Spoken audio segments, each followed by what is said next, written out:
Hey, everybody, and welcome to round two of Big Book Conversations. It came with my second edition Big Book. Oh, fancy. Yeah, kind of cool. Um, James and I were just talking about how, compared to a lot of people, our respective experiences dovetail with the book in a way, meaning that we came to this thing fairly beat up, and by the time we got to the third step, we were primed to have an experience, and we actually had the experience.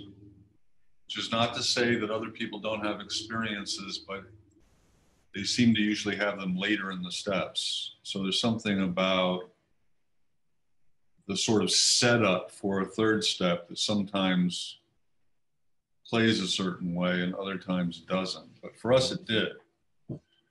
So we thought we might unpack that a little bit.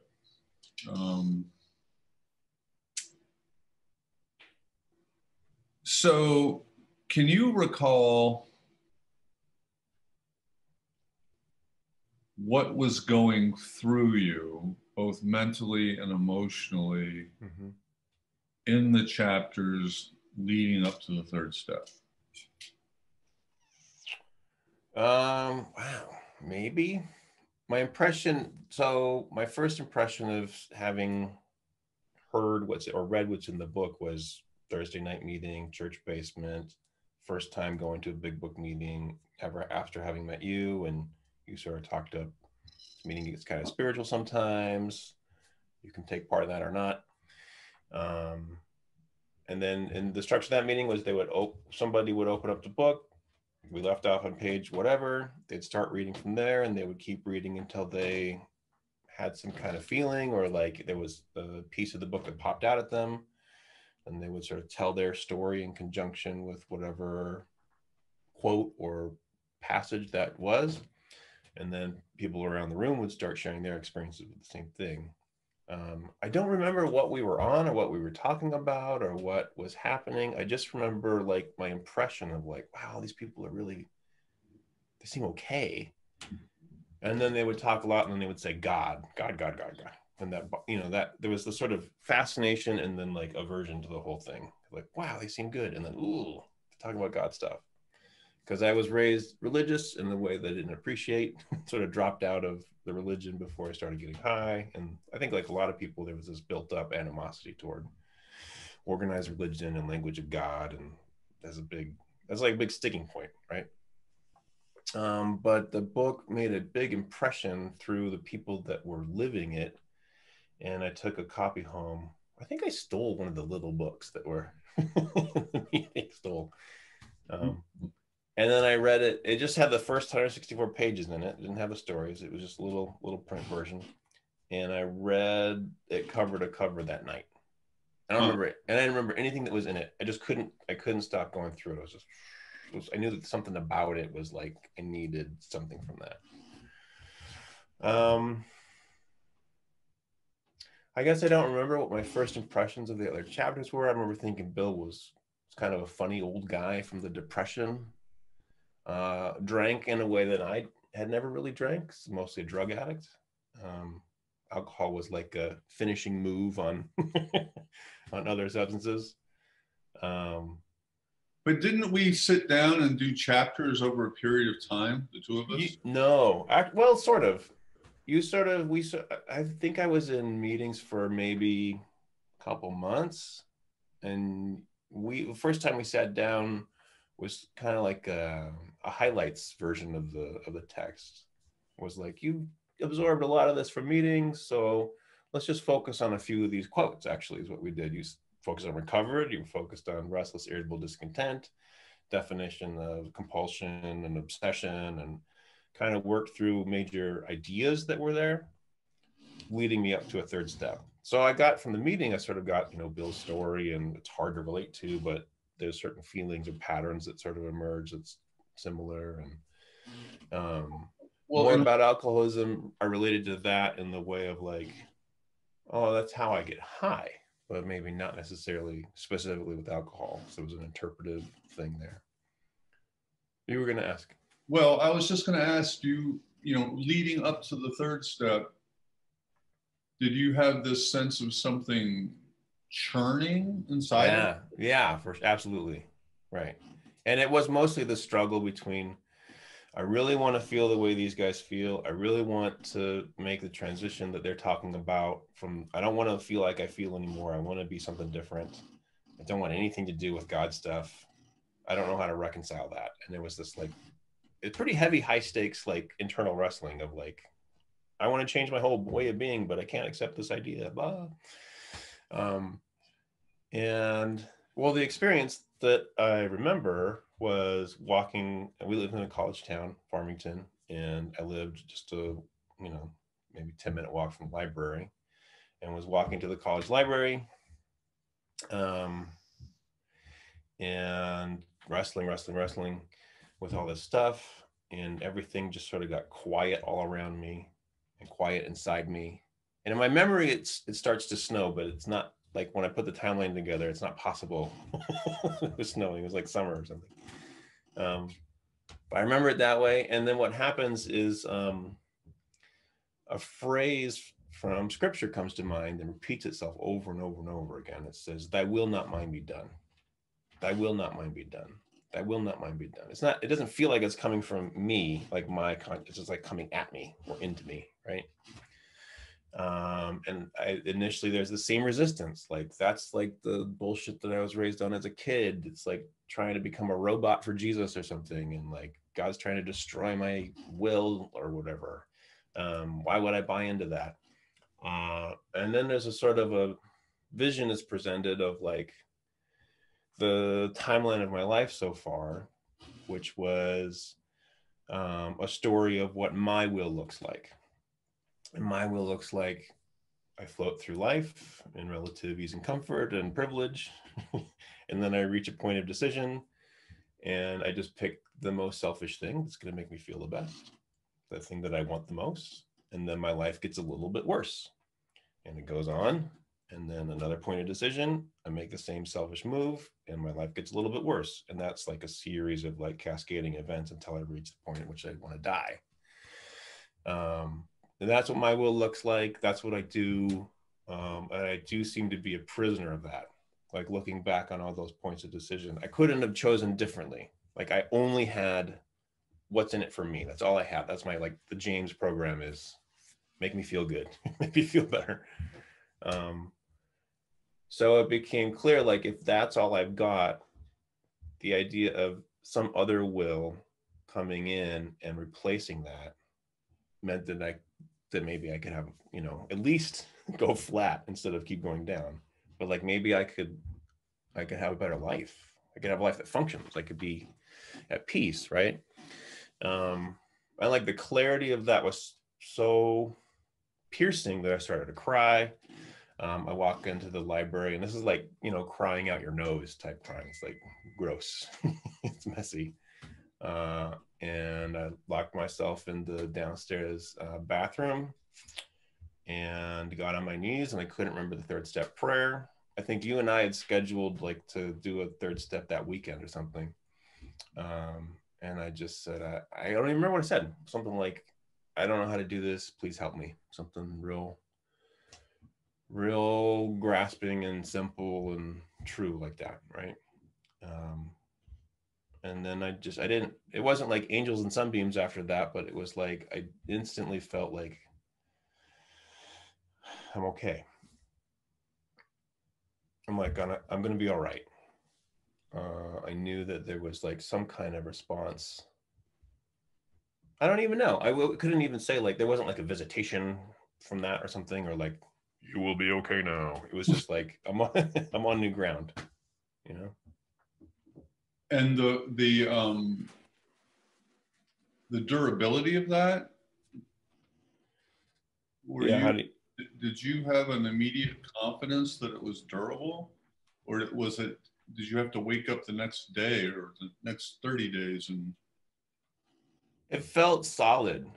It really felt like oh, I'm standing on something different now. I'm like, And that obviously that was unlike anything that ever happened to you. yeah, right. Yeah, right. It was like, okay, my whole life had been this mess of me trying to get how I wanted, how I feel. And then all of a sudden, I didn't know how to define it, but it felt like something more sturdy than that was in place now. And I trusted it. It just came with its own trust almost, you know? And then we went into the woods and said a third step prayer, and a raven flew overhead, honestly. It went, Really? yeah. And I was like, oh, that's cool. And I think I told you then about the experience I had in the bathroom of the library, and you're like, oh. So yeah, that was step 3. Like a letting go of all that of my own will, really. The idea that I'm gonna be able to make my life work. And so that happens over a few weeks, and it has as much to do with the people as it is the text. Sure. Yeah. Right. So for me, it was a lot more concentrated than that, because I wasn't really brought into this community and mucked around in the book in the kind of formal, informal way. I basically went to New York because Ruth, my girlfriend at the time, practically begged me. And I went, and Don Pritz was there, and we started going through the book.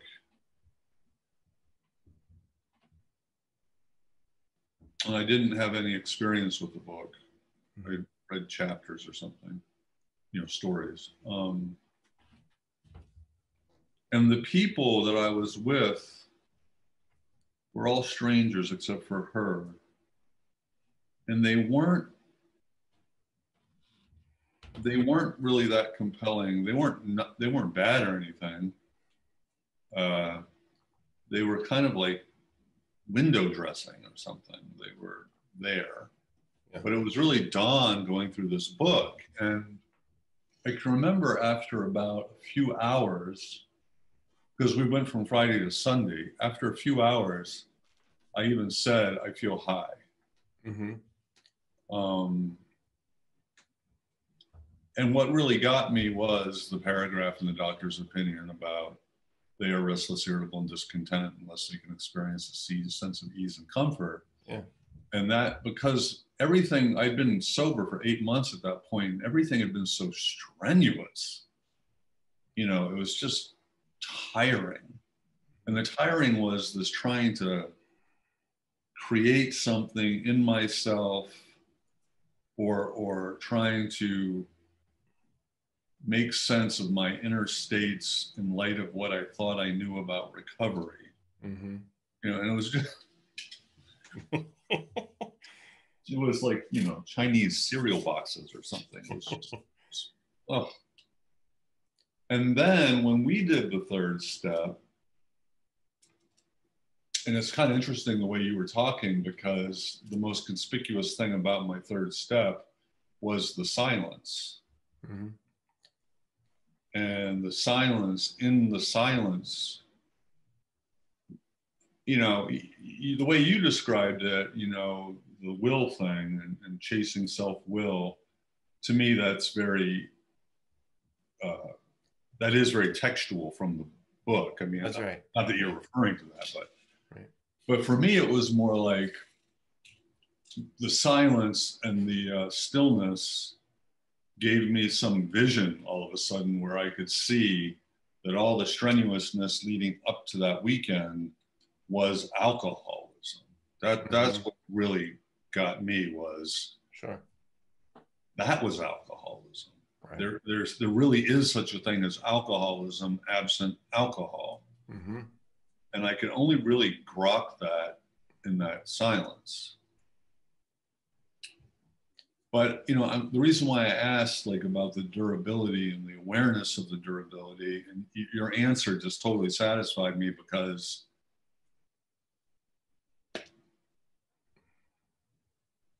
I don't know. It's like somebody gave you this really comfortable pair of shoes and Yeah.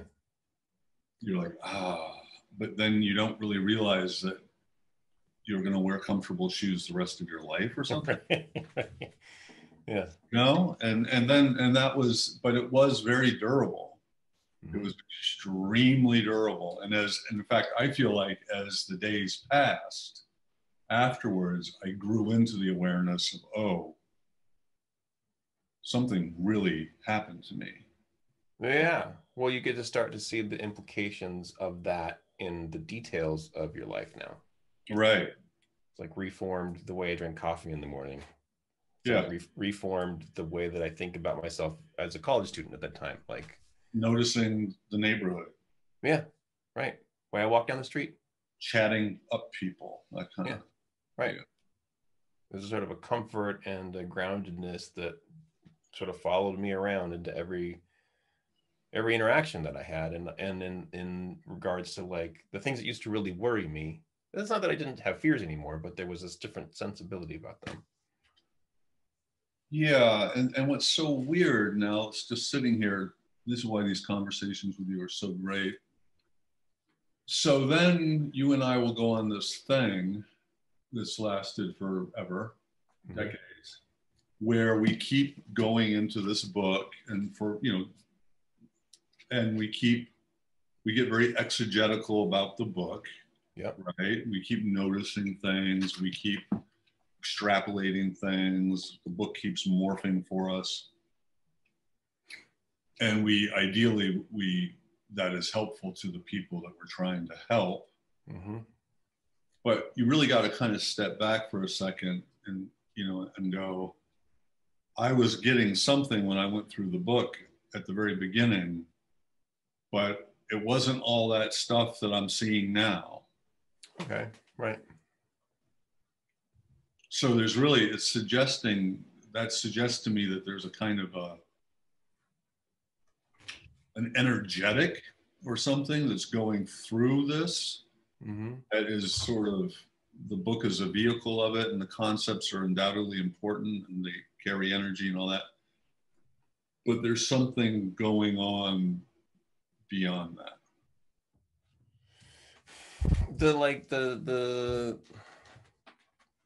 I don't want to say it, the least interesting interpretation of that is just that we get older, we have different experiences, we look back to the same text, and those experiences inform what we see. Right. But it sounds like you're sort of saying there's a layer on top of that that's like, or underneath it that's like what happened to you was there was something in you that met that community, and this was some sort of exercise, for lack of a better term, that we engaged together. For sure. But there was an energetic of healing in that transcends, I mean, you call it God if you want, but it transcends the factors of how they were reading the book to you at the time and who you were hearing it. Right. Yeah. Right. There's something communicated through that ritual of reading the book that's not just reading a book. Yeah. Something more going on there. Right. You had explained it ahead of time as like the spirit is moving in the room sometimes. And that seemed like a pretty good explanation to me. Like, oh, okay, there's definitely something here that's more than this. I mean, we're just like a bunch of busted up people reading a book. That's not like that special, right? No. You can see that at the library probably. But what the result was all this power felt like was present. There's all this energy. Yeah. And certainly, so like I'd done things on a superficial level. I've done things like take a third step in the past. Growing up evangelical Christian, there's this thing that we had called like the altar call, which was like, if you feel bad about something, come on up and give your life to rededicate your life to Christ, was kind of the move. And I'd done that several times. In fact, I'd done it at home several times, worrying that I wasn't saved enough. Like, Jesus Christ, I accept you into my heart. No. Sometimes 5 times a night. There's a lot of anxiety around that. But like it was like at a superficial level of like, I know I'm supposed to feel a certain way and I don't. And so maybe these motions will make me feel that way. And to some extent they kind of did. There was sort of like I don't know, a drama around it or something. But it was never at this level of holy shit, I'm fundamentally broken. I don't work at all in life. And like I need this other thing to run me. Right. Mm-hmm. And it's interesting too that like it sounds like you and I both had that experience of like getting really quiet and walked away with like pretty similar understandings but different language for it. Mm-hmm. It was like bouncing off the silence with like and back into concepts, but like the ones that we had available were different. Mm-hmm. It's cool. Well, yeah. So you're talking. Oh, go ahead. Well, that seems to be at the heart of the mystery of this whole thing. Mm-hmm. And it's still replicating, it's still happening. But I think that, you and I, and, I would put Joe Kern and a few other people in there, have this kind of strange third step thing happen. Mm-hmm. It's not even that common amongst people who get better in the 12 steps. No, yeah, that's true. It's fair to say that like it's not required. No, it's not required, but it does still happen. Yeah. I think I want to say, and this probably is also false, but I want to, like, my gut say that something like that is required at some point. It might not happen in step 3, but at some point you hit something that goes, oh, I'm going to make this like internal move of sacrificing my own will and like clicking over to this other connection. Yeah, or I'm I see a lot of people that are sort of muddling through it, and then it's kind of like, oh my God, I'm changed. Sure, right. 5th step, 9th step, something like that. Yeah. So maybe it'll be helpful if we try to, of course, it's been turned into a legend, but if we compare ourselves to Bill. Yeah. So he has the antipathy to religion kind of like you do. Right. But he didn't get as much of a dose of it that you did. Right. He was like you in that he wasn't really looking for anything spiritual to help him. Mm-hmm. So I'm not like Bill in either of those ways. You didn't grow up religious and you didn't have that. Well, I grew up religious, but, not evangelical, right. Kind of just liberal Protestant. And it wasn't appealing to me, but it didn't horrify me. I mean, I had no interest in it. I was interested in religion, though. Uh-huh. But I didn't, the fact that the big book read evangelical and biblical didn't bother me in the least. Okay, right. But he was also newly sober, which you and I weren't. Right, that's true. We had some time under. How much time did you have under your belt? 8 months. I was like at 6, something like that. So we both had something that Bill didn't have, and that also is not talked about in the book, which we talked about in the last episode. We were, what Don Pritz would call suffering untreated alcoholism, or what others call dry drunks. Right. We just didn't know it.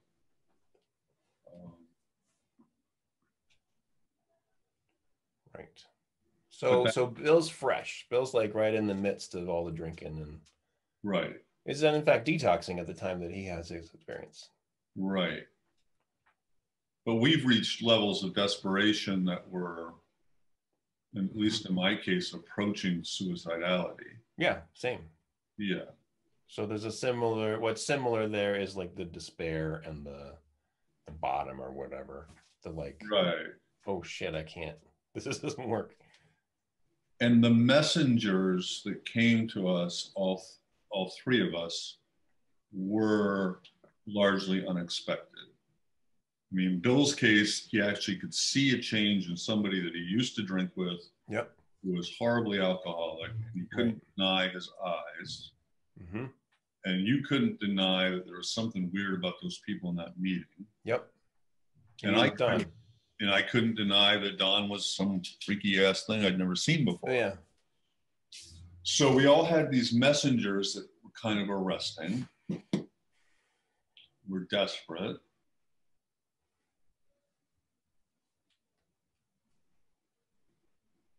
I mean, is that the recipe? Well, I think those are some prerequisites. You got to be in the point of like, I don't think so. Me being in junior high, thinking I need to rededicate my life to Jesus is not really in a state of fundamental despair. No. Everything's kind of going okay, except for the fact that I'm worried about my religious stance, right? Yeah. But me thinking of jumping off a bridge and dying because I cannot figure out how to make my life work, that's at a level of despair that's like, it's ready for something else, either ready for death or the death of something in me. So maybe we need to unpack the despair a little bit. Okay. With Bill, there had to be a crushing sense of failure. Yes. After having tasted success. Right. That was the one part of his story I couldn't relate to. Is like, man, he was doing great in life. So you can't relate to the having known success. No, I couldn't get a job at Wiener Schnitzel, which hot dog place. I mean, I had kind of a little run of success, nothing like Bill. Yeah. But I knew that was over.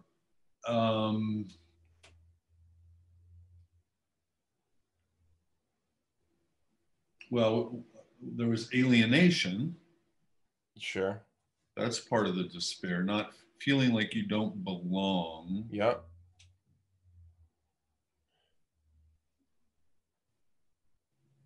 I had that for sure.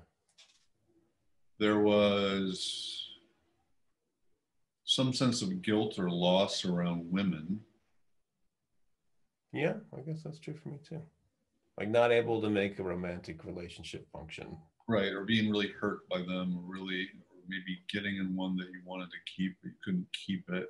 Yeah. I mean, Bill must have just been tortured by, well, some, people like Clarence Snyder say he was very tortured by his treatment of Lois. Right.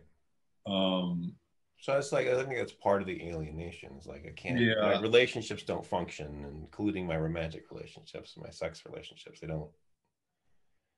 don't do what I think they're supposed to do, or I can't make them last or meaningful. I mean, I feel like it's still different for you and me because we also had the sense that we were sober for these periods of time and we were seeking relief and we weren't finding them. Right. Bill's story is very much about like trying to conquer the world, can't do it. Trying to conquer his own alcoholism, can't do it. Finally gives up, right? Right. We've benefited from the later history of AA, which was everywhere. You can just go to meetings and hang out and maybe put some time together, but then you get all this like time together. Yeah. Which is painful. Yeah. I can't make that work. Yeah. Yeah, there was something about, there was no way to escape something. For me, I felt cornered. By something internal? Yeah. Yeah. Yeah, I was carrying it with me and I was trying to get away from it, and it just was everywhere I turned, there it was. Right.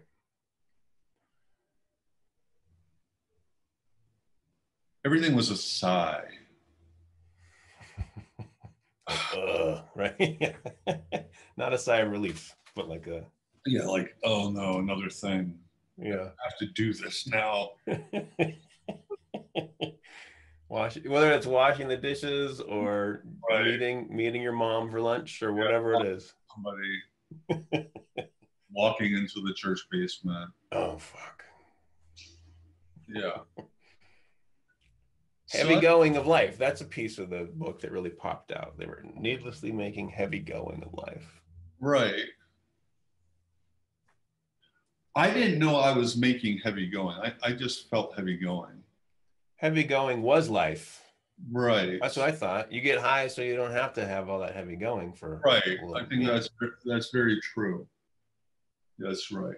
So It's like, sobriety was fulfilling a prophecy that I had bought into, that if I got sober, there was a good chance it was going to be just the way I found it. right. Boring. Right. This kind of sucks. Yeah. Glum. Yeah. Yeah. Yeah. It's heavy going. But the idea that I was making that, I mean, I think I would have taken offense to that if it hadn't been put a certain way. Like, your suffering is your own fault is like not a friendly Yeah. thing to say. And I don't think I even know that I believe it. I mean, Yeah. kind of like what you said earlier, I could not do otherwise. Sure. Well, So okay, right. That, yeah. self-will in a way is bondage to my own will. I think the distinction there is like it's not fundamental to reality itself that we should all suffer constantly the way that we were at that time. It's not Right. this like true fact of reality that it just sucks. Right. We were projecting our inner state onto reality. Right. And so I think your distinction you're making is like that wasn't my purposeful on my part. It was like Yeah, and I way beneath what I could have access to. Yeah, and I couldn't choose to do other. Couldn't even see it. Right. Yeah. So I don't know if this happened or not. I do know that now, in retrospect, and when I'm working with people, mm-hmm. I find that there's this sort of essential sentence in the book that kind of brings everything together. And it's in chapter 4. It's in the beginning of the second step, We Agnostics. Mm-hmm. And it's the sentence that reads, if a mere code of morals or a better philosophy of life were sufficient to overcome alcoholism, many of us would have recovered long ago. But we found that such codes and philosophies didn't save us, no matter how much we tried. Mm-hmm. We could wish to be moral, we could wish to be philosophically comforted. In fact, we could will these things with all our might, but the needed power wasn't there. Mm-hmm. Our human resources, as marshaled by the will, weren't sufficient. They failed utterly. And I should probably just get it. We can talk about it in a minute. But anyway, that to me is the essence of what's going on with the steps. Meaning, I mean, on one level, you can say, you know, the philosophically comforted thing could be the reading the books about Buddhism and the, you know, the literary imagination and all that, the playing with ideas to try to find some sort of relief or escape. Mm-hmm. But the code of morals thing, which, you know, I use this a lot with my clients. I'm like, so I know the difference between right and wrong, but I continue to do the wrong thing. Yeah. And often that's just at the level of how I think about people, or how I ignore people or avoid people, or, you know, especially the people who love me, like my parents or something. Mm-hmm. And how part of this angst when I'm sober is I feel so guilty. It's a bad conscience. Now, of course, sometimes my self-pity can be so intense that I'm not feeling particularly conscientious. Right. I'll say something, you know, I can remember saying this awful thing to say to somebody. I said, oh, everybody would be better off without me. I'm such a burden. Right. You know, that's just a brutal thing to say to somebody who loves you. Right. My self-pity can be so enormous that I can't see that I'm going to really mess you up by saying that. Right. but I know the difference between right and wrong, and I can't do the right thing. And I do recall this, that I did a lot of bad things in active drug addiction that I blamed on drug addiction, Right. Active drug addiction. And then I got sober and I continued to do these bad things, which were not the same bad things. They were more on the level of, you know, sleeping with women I didn't really like, or being short-tempered with my parents, or still doing a bit of shoplifting and then afterwards wondering why, or a tendency to lie in kind of a dissembling sort of way. Like, I'm not telling overt lies, but I'm not sure why I'm lying. Right. And I can remember being in all that. And you know, that there's to me, that when you hear people talk about spiritual malady, that's it right there. Mm-hmm. Mm-hmm. You know, having a conscience that's torturing me and not being able to live according to the prompting of my conscience. Right. That makes sense. It's a pretty deep division internally. Yeah, that's exactly what it is. And I think a lot of people, you know, would be horrified if they knew just how biblical that actually is. Yeah, right. Well, I was just going to say, it is like fundamentally a theological condition almost. It is. You're in relation to something that's more powerful than you already. Right. Just like we were with the drugs, right, and whatever else. Now in relationship to our own conscience. Right. And our conscience is like what Paul would call the law. Mm-hmm.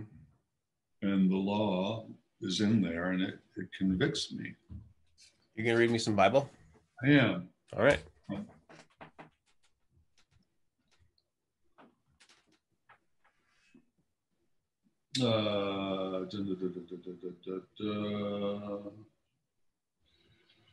just want to make sure I get it right. Yeah. Yeah. We know that the law is spiritual, but I am carnal, sold under sin. I do not understand my own actions. There we go. Mm-hmm. For I do not do what I want, but I do the very thing I hate. Now, if I do what I do not want, I agree that the law is good. So then it is no longer I that do it, but sin that dwells within me. For I know that nothing good dwells within me, that is in my flesh. I can will what is right, but I cannot do it. Right. Yeah, that's literally like description of addiction from first century. Yeah, it's page 44. Right. But it's also what those passages were part of what Luther read. Mm-hmm. When he had his spiritual awakening, that, you know, what that caused. So what's interesting to me about that is, that is not only is it Romans 7, it is the same passage that Luther read when he was in a spiritual crisis that will lead to the, something as powerful as the Reformation. Mm-hmm. And there it is in the big book. And it goes pretty unnoticed. You know, when you read people talking about the New Testament in the big book, they always talk about the Sermon on the Mount and Corinthians and the book of James, but they don't really ever talk about that. Yeah. It's also like really resonates with both your experience of a third step and with mine. We both saw these visions of, like, for me, it was my life on self-will, which is that same kind of understanding. And for you, it was like, oh, that's alcoholism, right? That's the problem, not the drinking. Right. It's this other piece that underlies the drinking. That's the... And then something shows up in our lives that gives us relief from that. Right. And the big book reads right after that. It says, lack of power, that's our problem. Mm-hmm. Has to be We need to find a power by which we could live. It doesn't say we need to find a power by which we could stop drinking. And we both experience something akin to power. Right. Right? Right. I don't know what to do with this, but it's interesting in the verse you read how, I hadn't noticed this before, how like Paul sort of separates out the law and sin and me as these distinct entities. Right. There's like this me caught between sin and the law. Yeah. Or this thing is always sucking me into it, even though I want to be over here. Yeah. Right? And I'm divided then between these two. Yeah. I want to be sober, but I keep getting high. I want to do the right thing, but I'm just a shitbag, or whatever it is. Yeah. I think it's helpful because there's a tendency amongst 12-steppers to say that you are that thing. That's true. You are that sin. Right. And I don't believe that I am. I believe it's in me and it acts through me and it causes damage. And maybe I'm the only one that's ever going to be responsible for my relationship to it. But at the same time, I lack the power to affect any change in relationship to it. You can't not do it. Yeah. So that's different. That's fundamentally different than saying you feel shitty because you're a shitbag. You feel bad because you do bad things. That's right. And I wouldn't feel bad if there wasn't another part of me that wanted to do good things. Right. So this is like not the piece this adds to that statement is that you do bad things. That's also beyond your control. Right. Knowing the good or having a healthy conscience, but not having any power to be answerable to my conscience. Right. Right. So it's and the No, you go ahead. It's the recognition of that is the embodied, like felt, the visceral recognition of that is maybe what we're calling despair. Yeah, I think so. I think so. I fully get it on every level of my being that this is the case. I'm feeling it. I've lived it for long enough and I can see it now, how it works. And I just get that how fucked I am in relationship to this. I think I can't fix it. When people get that without all this biblical reference. Yeah. Like I have a client right now, Ryan, guy is amazing. And he will say things like, you know, he's all estranged from his family and he'll tell his kids, I love you on the phone or something. And they won't say, I love you back. And then he'll immediately want that to be the fault of his wife. And then he goes through some changes and he looks back on that event and he says, I wanted them to say I love you back so I could feel better. And when that didn't happen, I had to lash out and blame somebody for that. You know, so you can only really see that kind of thing when you've gone through that shift. Right. Because the reality of it's my wife's fault and she's messing with the kids' minds in order to take them away from me and she's a bitch and blah, blah, blah. That is such a compelling and all-encompassing reality. Right. How do you, it's just so emotionally charged. And he can't not do it. He can't not buy into that reality. Yeah, sure. But he has the illusion that he's just dealing with reality. Right. That's not him in bondage to something he can't see. Right. That's pretty wild when you think about it. Right. Which is that's the clarity that comes from despair is so powerful because it shows you your relationship to that. But you need something other than the despair to see the despair. So you need some grace or some sort of Yeah. There has to be some kind of splitting off that I can not be totally in that to see it. This was the second piece of the recipe we talked about earlier. Maybe this is the recipe, we don't know. But like the second piece was there's a messenger. Right. There's a messenger. And the messenger, I think, is the embodiment of that. I guess it wouldn't have to be a person. Well, now I've thought about that because, and it just kind of, in the years of reading, I read somewhere where this guy said, it wasn't even about recovery, but he said, in the Acts of the Apostles, you see the apostles healing everybody, and they go to the paralytic and they say, would you be healed by the power of God? And the paralytic says yes, and then rise up and take your pallet. Yeah. And you read that and you're like, well, wait a minute. If dude is being healed by the power of God, why do we need Stephen, whoever? Sure. And the reply to it was that itself was the mystery of the incarnation. That the incarnation embodies itself in and through human beings. It's necessarily relational. Okay. So you're saying it does have to be a person. It has to be, yeah. And this author was relating it to Jesus's embodiment, and God has to be. Yeah. God comes through people. It's other people say, God has no hands but your hands. God has no heart but your heart. Right. So the thing that gets me, and because I'm a Christian, I tend to err this way, but is this an anthropology that's really universally applicable?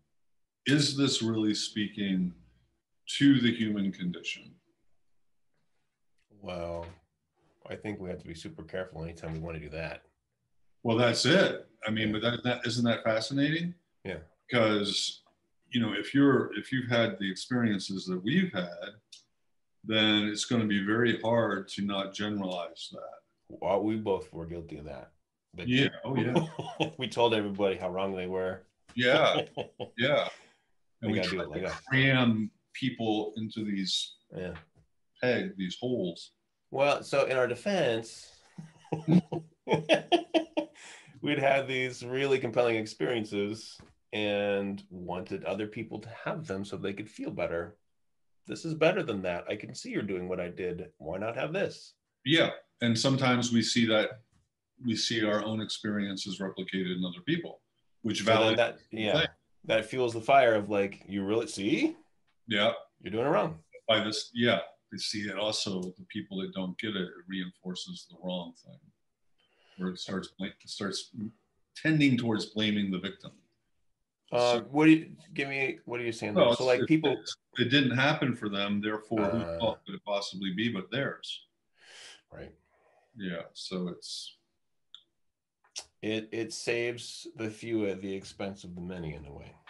Yeah. Well, that is a very troubling thought. Mm-hmm. But that seems to be the truth about recovery generally. Mm-hmm. 12-step or not. Right. That's one that'll keep you awake at night. Yeah. Well, I mean, yes, absolutely. I think there's like addiction is this thing that destroys things. It just kills people and destroys families and robs people of futures. And regardless of whether you're a 12-stepper or not, you know that doesn't have to be the case always anyway. And yet, it's like the people that defeat it are some sort of remnant. But of course, there are these people, and I don't know if I'll ever know enough about it to talk intelligently about it, but there are these, there's an increasing number of studies that talk about spontaneous recovery and the anomalies I referred to before. Oh, the spontaneous remission. People are addicts one day, and then the next day they're just not, and they don't do it anymore. Right. But we can maybe talk about that later on. It's interesting. It is interesting. The other thing about it is when this does happen, and I can say this, I probably have a little more authority saying this than a lot of people. When this happens, it is very compelling for everyone involved. When someone recovers and has these bright experiences. Like that guy I just told you about. When you witness somebody having that transformation, you're like, your jaw drops. Yeah. Even though you've been doing this for 25 years and you've seen it happen before. It really. A weird, amazing quality of it that never gets old. No, it's like, and in fact, it's like such a shot of like wake up juice.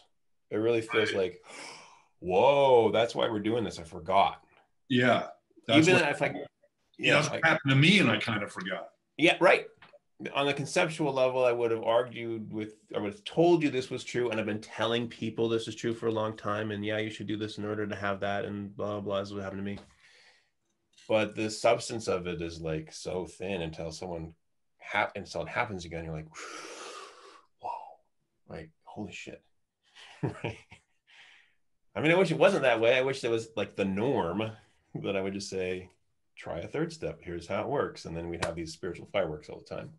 Right. No, it's that rare. Even that would be cheap. That would be like, it's like somebody's not paying. Yeah. Right. Right. It would be too easy, I guess. Is that what you're saying? Or like, yeah, it's like this costs. This does cost. Right. Right. Although it's kind of hard to quantify what it costs. Sometimes you can. I think sometimes there's like, I mean, you can't really because it's so extensive that you could never. Right. But like, there's the immediate things that the ego's holding on to. For me, it was like, I'm going to be the next William Burroughs. I'm going to be this genius writer. You remember me telling me the story of what you were going to do? No, what did I say? You were going to have these like 2 ramshackle trailers in 2 different parts of the country, like really remote and rural. Yeah. And one would be like winter and one would be summer, and you would go out there and you would write. Yeah. Notice there's no other human beings involved in that. like one of Hitler's paintings. It's like I have 2 Unabomber cabins and I just write weird shit in them, and that's what I want, right? Yeah, I think the Unabomber even came up, actually. Well, so this is the risk of being redundant. You probably didn't see the depth recovery 2 thing. No, I did. Yeah. Oh, you did? Yeah, I like those. So what did you make of this thing about, the ego is obviously not running the show when I'm sticking the needle in my arm. Right. I'm in the grip of an archetype. I don't have any power. I'm powerless. Yeah. I come into recovery. I acknowledge that powerlessness. Oh, yeah. Right. And then the battle with the ego only actually starts in recovery. Right. Because now there's the tendency to want to deny one's powerlessness, deny one's frailty, to transcend these things, to leave them behind, turn it all into hero's journey. I just found that. Yeah. Really, I wanted to add something to that because I feel like there is a role for the ego in active addiction, which is the denial. So like, let me sort of see what I like. I'm not driving the bus. The bus is heading 80 miles an hour toward a brick wall, and I'm waving my hands out the window to all the bystanders, saying, "No problem. Don't worry about it. It's cool. Yeah. No, leave me alone. Let me do my thing." That's right. Right. So it's like an accomplice in a way. It's an accomplice. But not the perpetrator or whatever. I don't know how to explain. No, and I can remember this happened once with a guy in particular, but it's happened many times over the years where somebody starts entertaining the idea that they might be alcoholic. And I say, well, maybe not drink this weekend. Right. And then I see him on the next week and I go, well, how'd that go? And they don't want to talk about it. And they say, well, I changed my mind. Yeah. So that's definitely the ego talking. Right.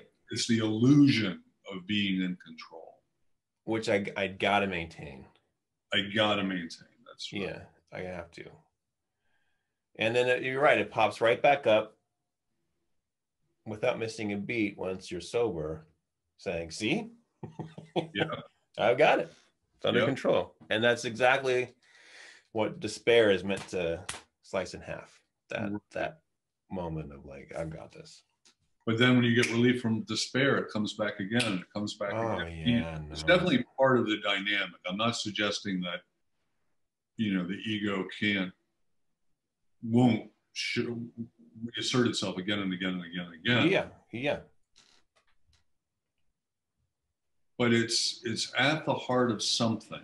It's so Sardello will talk about the ego. He'll say psychologically we should just think of it neutrally on one level, that it's just your identity and you need one to function. And this Eckhart Tolle thing that you could be egoless would, you'd be wandering the streets not knowing who you were. Sure.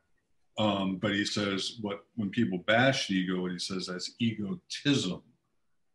And that is when the ego takes credit for something it shouldn't take credit for. Right. So you see that in recovery. People start getting better and they start, I'm special because I got better and you didn't, kind of thing. Sure.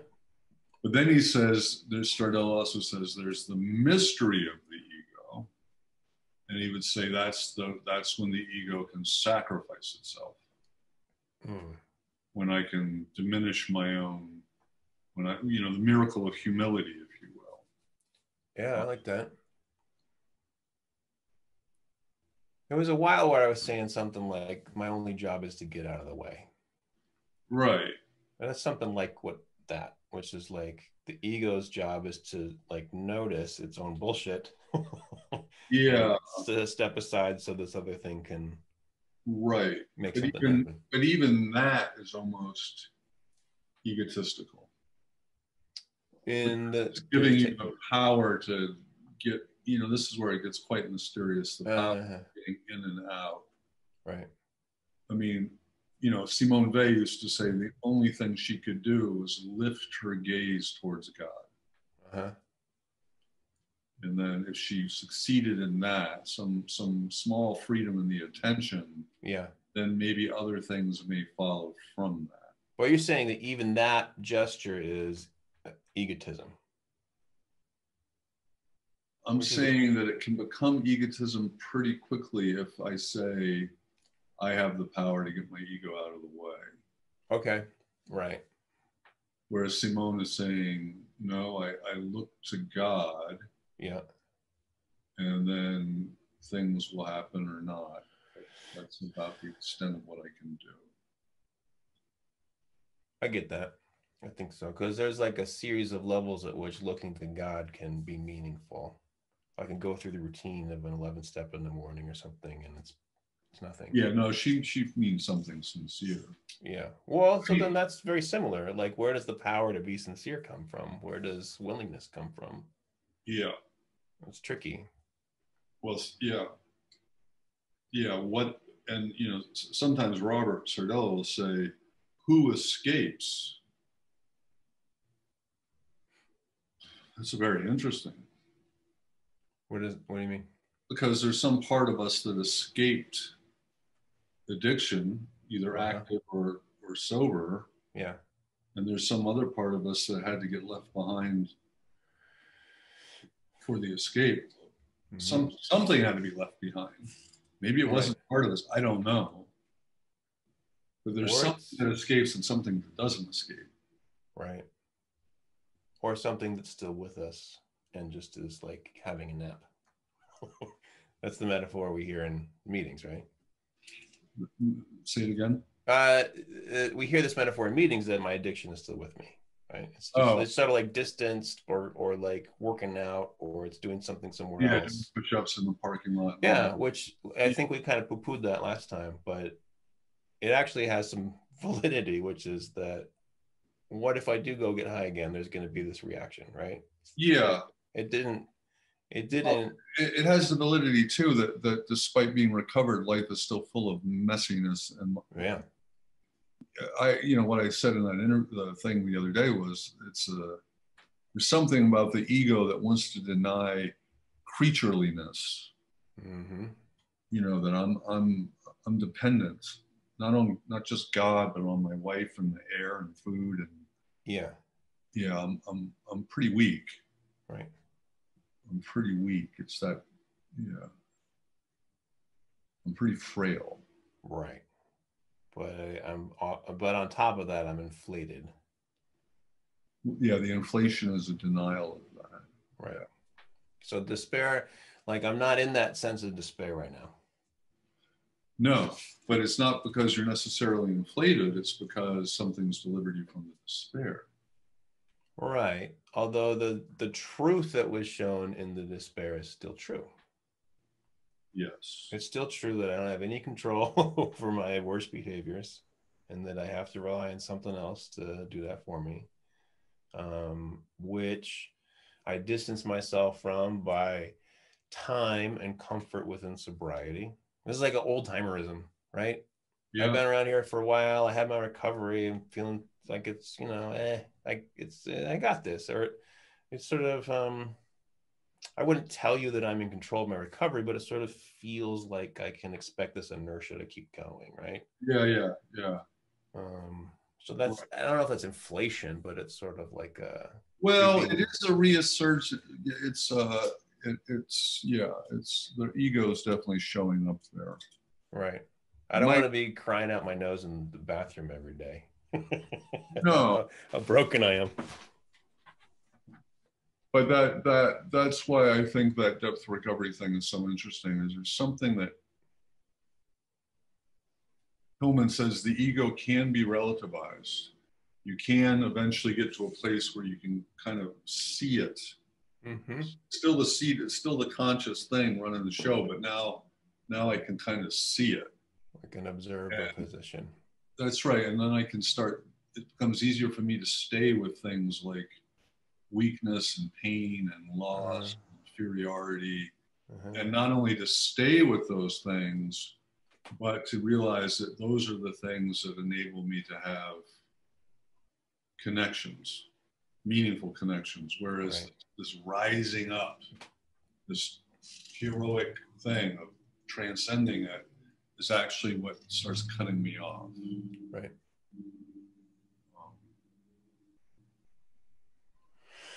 Yeah. I don't know where to go from there.